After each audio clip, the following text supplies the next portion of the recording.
Hello all and welcome to Movie Cancer. Here is the review of Matka. Coming to the teaser, నాకు నచ్చింది. వరుణ్ తేజన్ చూస్తుంటే vintage Gaddalakonda ఆ vibes గుర్తుకొచ్చాయి. The main concept is money. Visakhapatnam backdrop లో జరిగే story. అది 90s లో. బేసికల్ గా తన ఆ ప్లేస్ లో కూలోడిలో బ్రతుకుతూ ఉంటాడు. బట్ ఏదో ఒక రీజన్ వల్ల ఆర్ తన తెలివి వల్లనో ఆ ప్లేస్ కి డౌన్ అవుతాడు. ఇది రొటీన్ కాన్సెప్టే. ఇలాంటి కాన్సెప్ట్ చాలా వచ్చాయి. లైక్ కేజీఎఫ్, పుష్ప ఇదే లైన్ మీద ఉంటాయి. బట్ ఎగ్జిక్యూషన్ లో కొత్తగా ట్రై చేస్తే మాత్రం ఖచ్చితంగా ఈ మూవీ వర్క్ అవుద్ది. అండ్ అది కనిపించింది కూడా. సో బేసికల్ గా హీరో విశాఖపట్నం కి డాన్ అవుతాడు. వన్ కైండ్ ఆఫ్ గ్యాంగ్స్టర్ అని కూడా చెప్పుకోవచ్చు. అండ్ ఈ మూవీలో బిజినెస్ కూడా చేస్తుంటాడు. వరుణ్ తేజ్ క్యారెక్టర్ పేరు వాసు. ఆ 90s కలర్ గ్రేడింగ్ చాలా బాగుంది.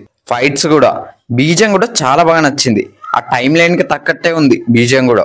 Varun Tej out fit and look చాలా బాగుంది. ఆ చుట్ట తాగడం, ఆ ట్రాన్సిషన్ షార్ట్స్, ఆ డైలాగ్ మ్యాడ్ మాస్ అంతే.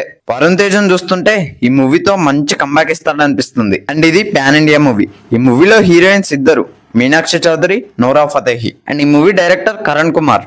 ఈయన ప్రీవియస్ మూవీస్ చూస్తే పలాస, శ్రీదేవి సెంటర్ ఈ మూవీస్ చాలా బాగుంటాయి. So that the teaser review guys. Video నచ్చితే లైక్ చేయండి, షేర్ చేయండి, కమెంట్ చేయండి, ఛానల్ సబ్స్క్రైబ్ చేసుకోండి. Thanks for watching. By by now.